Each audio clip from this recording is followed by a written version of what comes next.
There have been many moments in human history where authoritarianism and tyranny have popped up across nations and societies. Right now, you may be wondering if that's what we're seeing in America today, if it's as bad as those previous times, if it's what your grandparents were thinking and feeling in the 1930s or 1940s, or what they thought during the 19-teens and 1920s in Russia or Spain, or the 1970s in Chile. There's actually an easy way to find this out, because we have thousands of years of recorded history to pull from, with these exact moments where open society descended into dictatorships just scattered across the pages of that history like scars on the skin of humanity.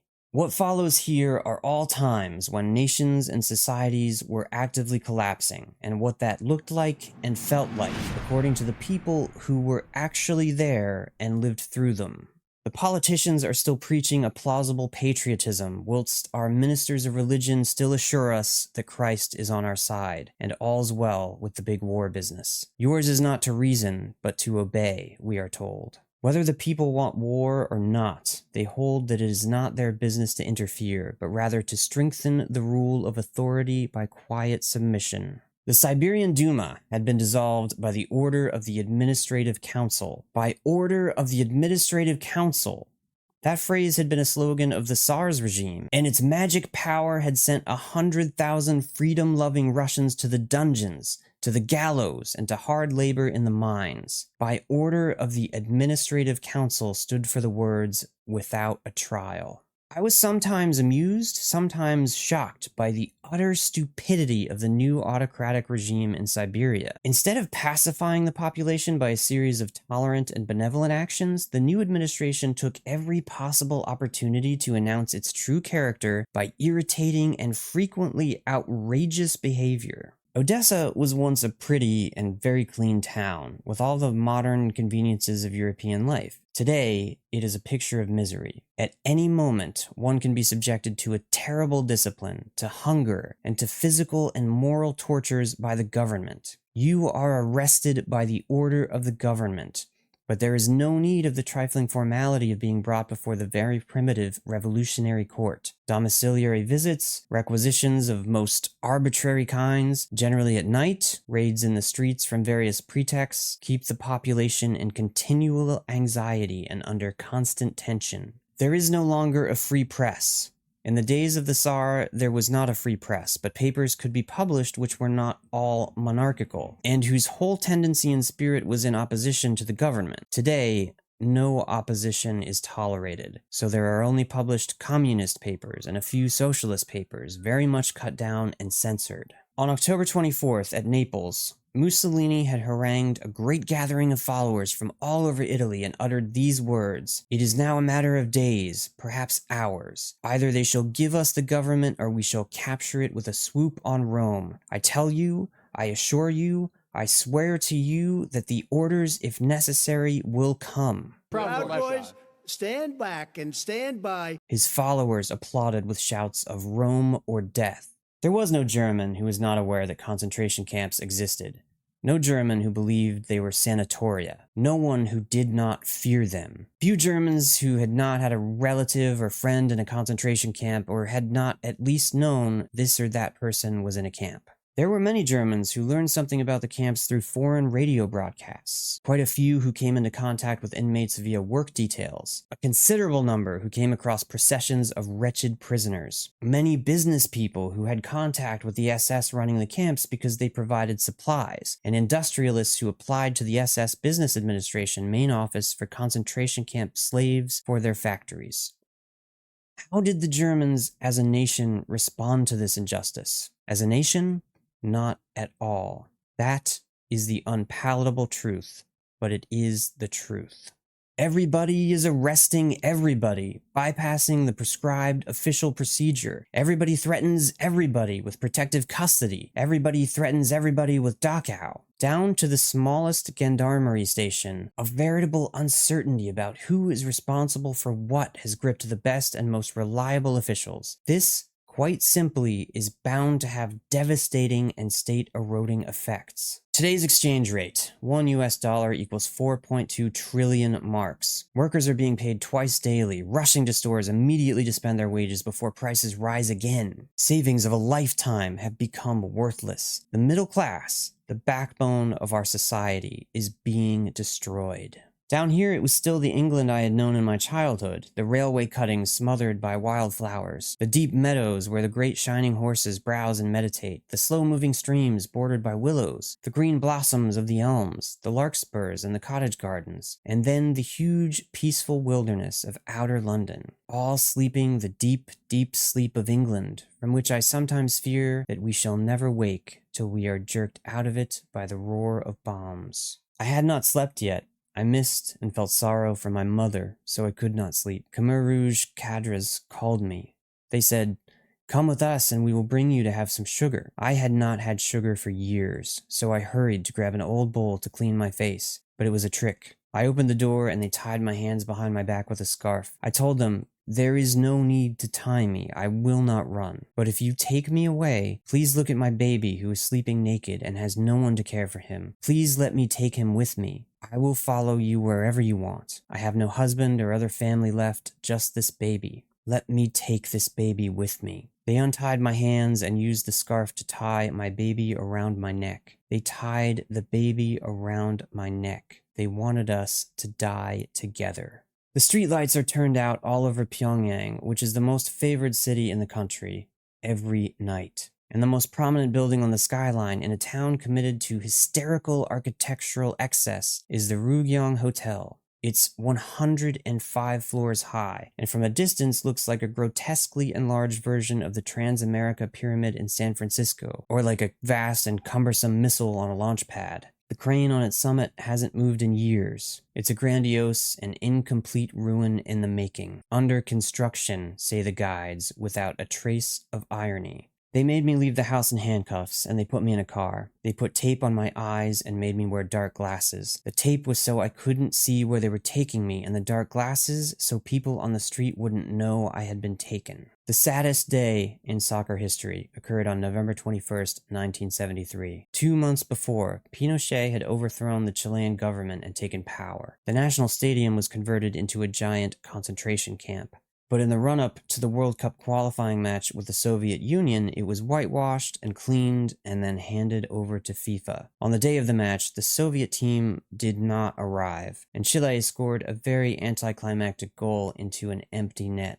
Looking back on the day, Carlos Caselli of the Chilean national soccer team said it was, quote, "the stupidest goal that I've ever seen in my life."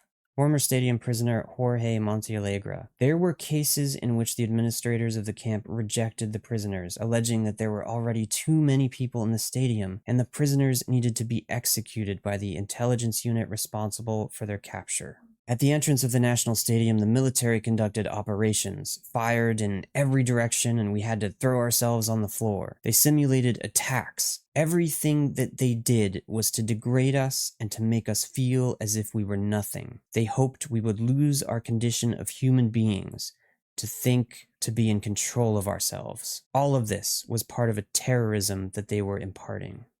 We began our daily pilgrimage to solicit information and try to be as close as we could to them. This period was so anguished and painful that I remember it as a nightmare, like a type of haze in which moved me a mechanical way. The following is the FIFA statement to the public after its inspection of the Chilean National Stadium. The stadium is actually in use as a center of verification, a clearing station, and the people there are not prisoners but detained whose identity must be established. A large number are foreigners who do not have valid documents. In the interior of the stadium, beyond the exterior walls, everything appears normal and the gardeners are working the grounds. Mr. Dalmeida and I have arrived at the conclusion that based on what we saw and heard in Santiago, that life has returned to normal and the guarantees given by the military are such that the World Cup qualifying game between Chile and the USSR can be played on November 21st, 1973.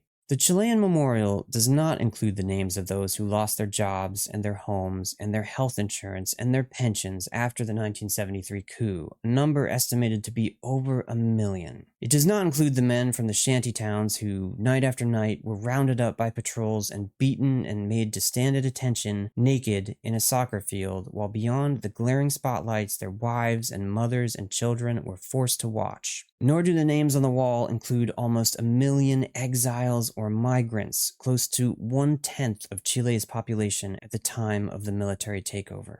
All is lost. What remains that is not so stricken that we must needs confess it to be doomed and blasted? Look round on all the limbs of the state which you know so well. Where will you find one that is not crushed and crippled? Now, if you're still with me to this point, here's a really fun game that we can play.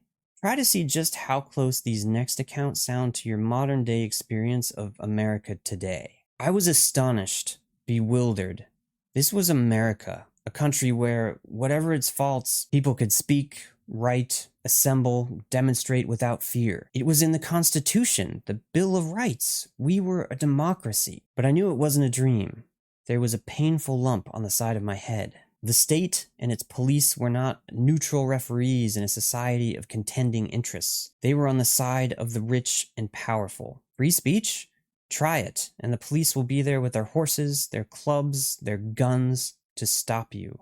This next one will be a fun twist. How close is this to your experience? With the country's university application season set to begin in earnest from mid-January, students and parents are increasingly unhappy that family financial status decides which universities students can apply to. University applications will soon begin, but in schools, students feel that which universities they can and cannot attend has already been decided. It's a fact that financial power, not grades, decides university admissions. This one's actually North Korea, but it does seem to reflect a lot of what we experience in America today. How about that? What about this? Is this familiar? Is this the modern United States or a South American dictatorship? What do you think?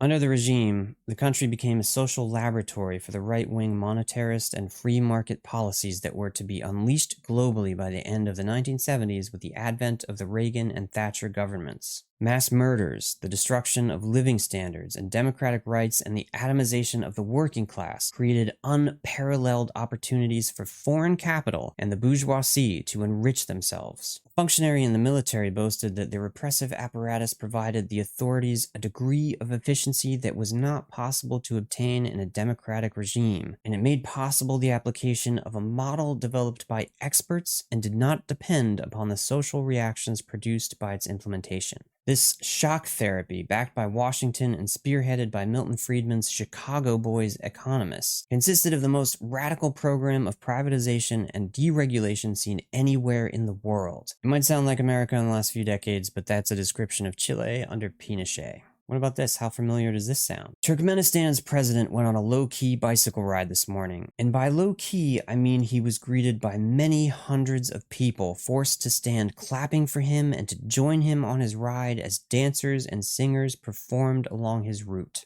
Societal collapse and a nation's descent into tyranny also looks like famous people coming out of the woodwork to publicly glaze you in over-the-top ways. When Mussolini took power in Italy, Winston Churchill congratulated him, saying that, quote, "What a man! I have lost my heart. If I had been an Italian, I am sure I should have been wholeheartedly with you from the start to the finish in your triumphant struggle." The rise of tyranny also looks like jokes. Jokes that normalize the dehumanization of others in order for people on the wrong side of history to cope with the horrendous acts they're committing or remaining complicit in. Two men meet on the street. "Nice to see you again. How was it in the concentration camp?" "Great. Breakfast in bed, a choice of coffee or chocolate, then some sport.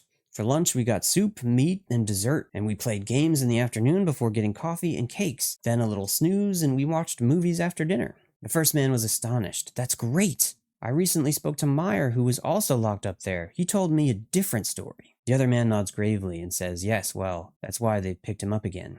Some of these quotes I've edited for clarity and trimmed for time, because they had added context that would have needed much more explanation to deliver, or because certain words were not easy to directly translate. Not included here are the testimonies I cried and shivered while reading through, barely able to look at the words on the screen.